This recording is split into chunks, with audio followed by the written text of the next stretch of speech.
A ship carrying around 5,500 tons of flour docked in Yemen's rebel-held port of Hodeidah on Sunday, marking the first food aid delivery to the besieged country since November 6.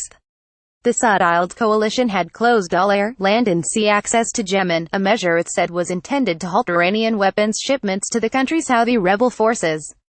The blockade was implemented after Saudi Arabia intercepted an alleged Houthi missile launched towards its capital, Riyadh. Iran has denied arming the Yemeni rebel forces.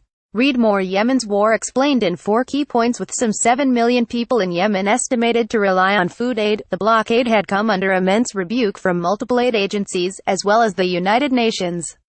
On Saturday, the Saudiled coalition gave clearance to 4 aid planes carrying vaccines and international humanitarian aid workers to land at Sana'a airport. It marked the first stages of the coalition's promise to reopen Yemen's 2 main Red Sea ports and its largest airport. Abir Ratifa, a spokesperson for the World Food Programme's Middle East and North Africa operations, said some 25,000 tons of wheat is set to be offloaded early on Monday. Aggravating Yemen's crisis, aid agencies have accused Saudi Arabia and its allies of aggravating Yemen's already desperate humanitarian crisis by imposing the blockade. Shortly after the closure, UN aid chief Mark Lowcock warned that the blockade could spark the largest famine the world has seen for many decades, with millions of victims.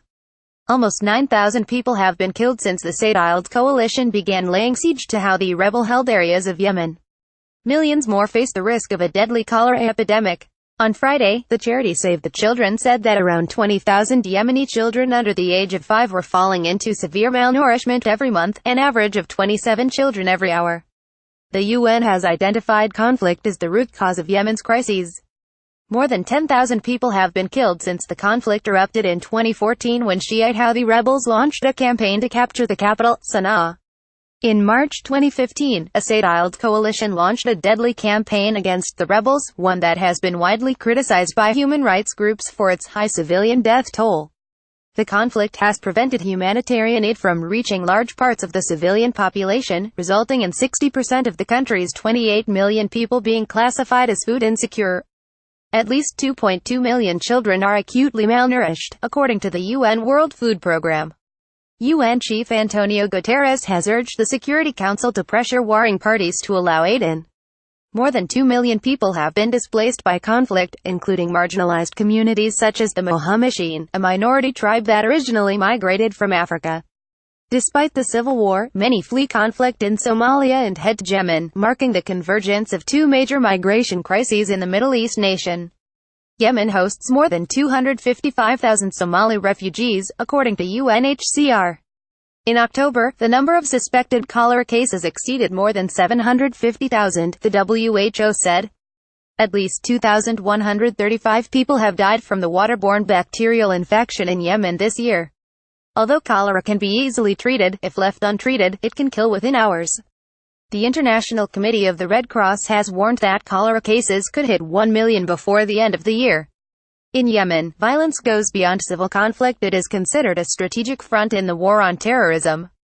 The country serves as the operational base for Al-Qaeda in the Arabian Peninsula, dubbed the most dangerous terrorist group before the rise of the Islamic State. The U.S. routinely uses drones to target Al-Qaeda leadership. However, civilians have often been killed in the operations. In a country paralyzed by conflict, children are one of the most at-risk groups in Yemen. More than 11 million children require humanitarian aid, according to the UN Humanitarian Coordination Agency. The country's education system is on the brink of collapse while children are dying of preventable causes like malnutrition, diarrhea and respiratory tract infections, the agency said in October.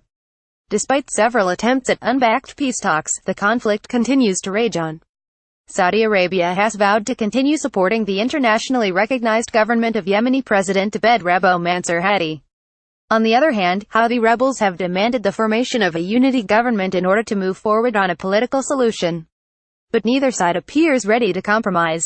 Author Lewis Sanders, IVDM JLW Reuters, AFP.